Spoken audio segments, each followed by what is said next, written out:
Okay, lesson 3-3, multiplying rational numbers. Okay, so we have no new vocab terms, so that's nice. So let's just dive into this first key concept, so multiplying fractions. So you can put that on my desk.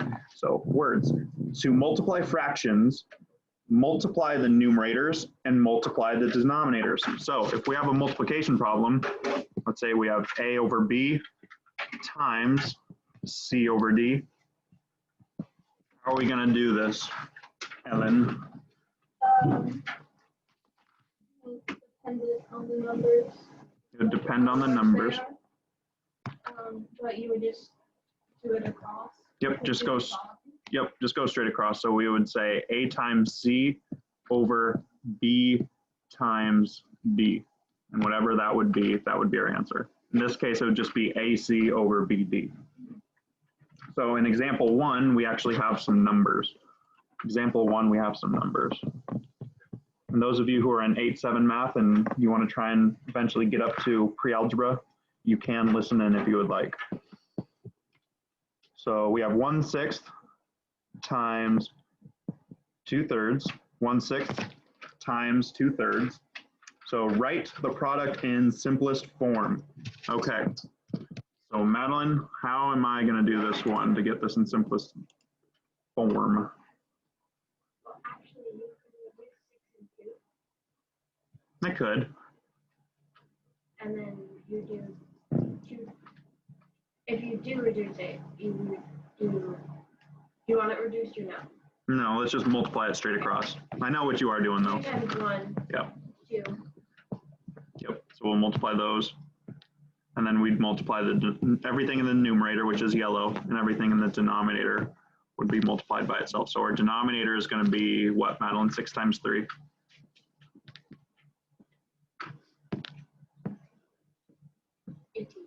Yep. So 18 will be in our denominator. And Madeline, what's in our numerator? 1. Yep.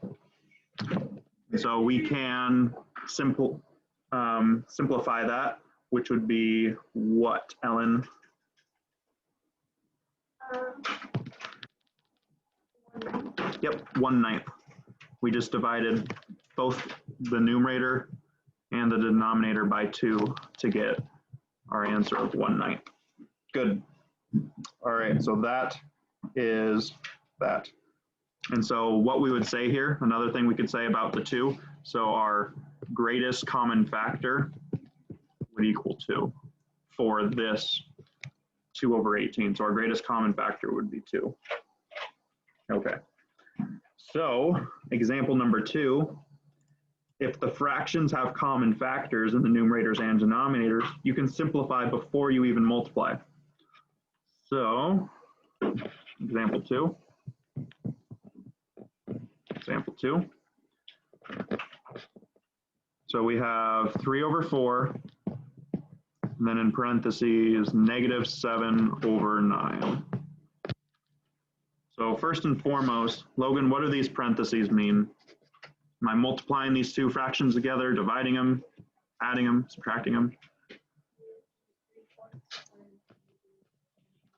Yep, so I'll write that as 3/4 times -7 over 9. Good. Whenever you see fractions like that, and this goes for every math group, because I know all my other math groups are going through this too. Whenever you see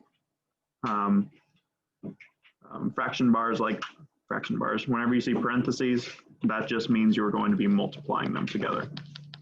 So, like Madeline said before, one thing we could do is we can reduce here. And since our numerator right here and our denominator, they both have a common, greatest common factor of 3. So if I divide 3 by 3, I'm going to have 1. And if I divide 9 by 3, I'm going to have 3. So my new fraction is going to be 1/4 times -7 over 3. So that's all the reducing I can do. Now I can just multiply straight across. So 1 times -7 is going to be -7.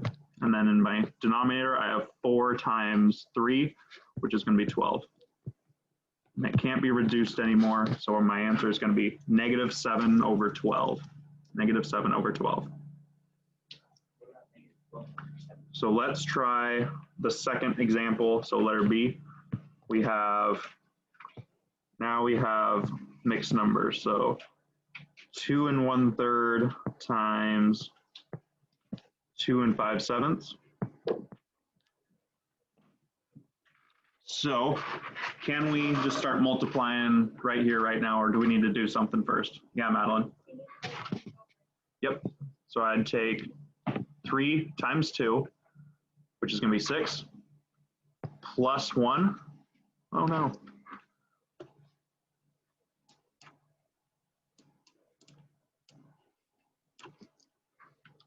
Plus 1. So 6 plus 1 is going to be 7. And I'm going to take what my denominator was right there, 3. So it's the same denominator. I'm going to do the same thing to the 2 5/7. So 2 times 7 is going to be 14, plus 5, that's going to be 19.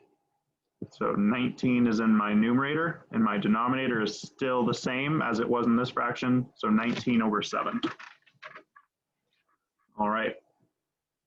So is there any reducing I can do that you guys can see right off the bat here? 7/3 times 19/7, Logan? Can you see anything I can reduce right away? Nothing? Yeah, the 7s. So their greatest common factor is 7. So they can both be divided by 7 and reduced to 1. So now let's multiply straight across because I can't do anything with the 19 and the 3. So 1 times 19 is going to be 19. 3 times 1 is just going to be 3. So I have 19/3. And if I wanted to, I could turn that into a mixed number, but I'm just going to leave it as an improper fraction because it didn't tell me I had to change it. I'm going to do less work here. All right, so that is letter B. Let's try example 3, and then we'll have, after that, we'll have example 4, which is a real world question. So example 3, I have evaluate rational expressions using multiplication. All right, so it says evaluate 1/2 times AB times AB. And so if A equals 6/7, and in this scenario, B equals -4/9. So write it in simplest form. Okay, Ellen, what is my first step that I'm going to do here?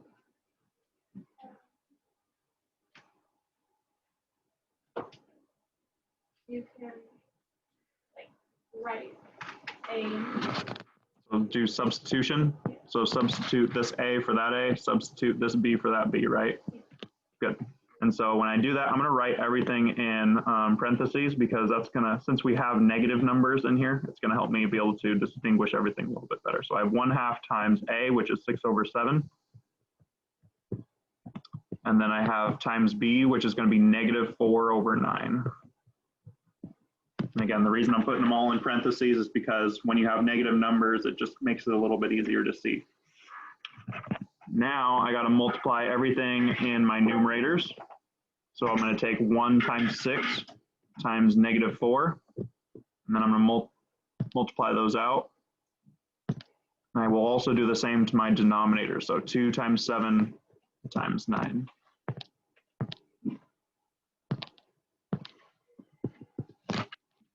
Okay. I could reduce here actually if I really wanted to, but I'm just going to multiply it straight out and then I'll do reducing at the end. So 1 times 6 is going to be 6, and then 6 times -4 is going to be -24. And then in my denominator, I have, let's do 9 times 7, because that's going to make it a little easier. That's going to be 9 times 7, 63. 63 times 2, double that.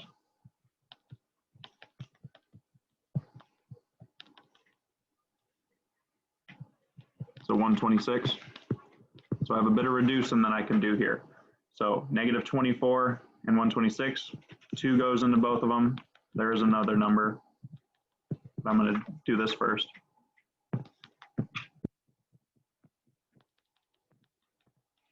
So -24 divided by 2 is -12. Negative 126 divided by 2, 63. Now, can anything else go into negative 12 and 63? There is something. What is it? 3, does 3 go into 63? Yes, it does. Yes, it does. So negative 12 divided by 3, that's negative 4. And 63 divided by 3, that's going to be 21. 21. So I have negative 4 over 21, which is what they got as their answer. So let's try it now doing our reducing first instead of doing all that. So let's try it by reducing before I multiply straight across. Try this other way now. Okay, so how would I do it by reducing before I even multiply it? Yeah, Alan? You just go across, you just find it, you read it.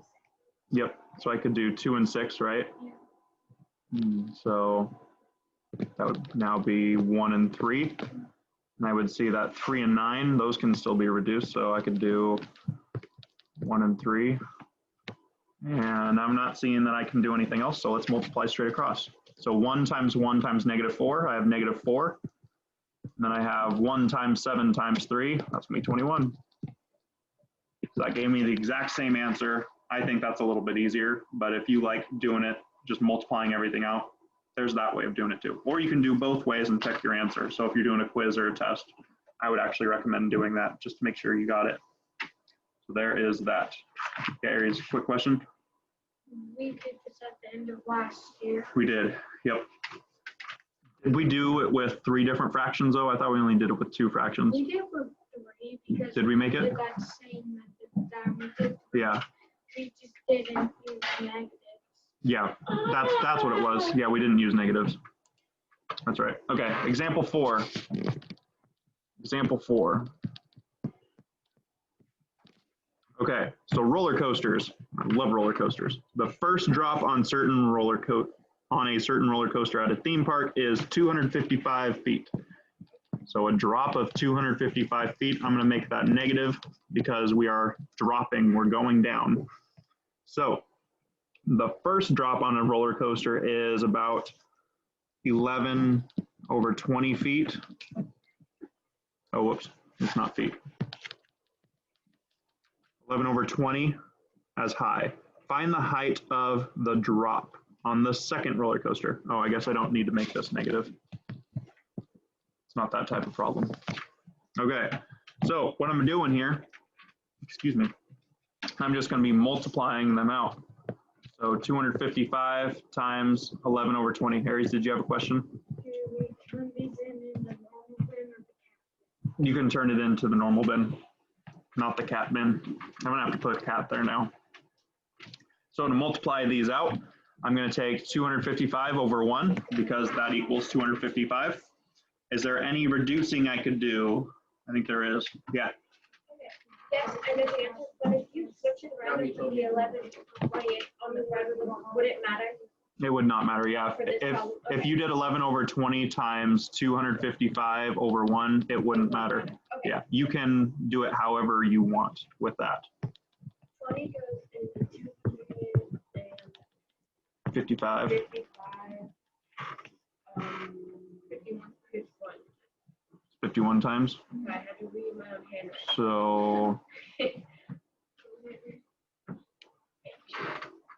20 doesn't go into 255. How'd you guys do that? So it goes in 5 times. 5 divided by 20 is going to be 4. 255 divided by 5.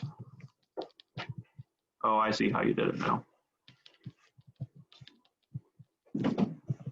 So 51 is going to be in our numerator. That's what you guys meant. I see. Okay.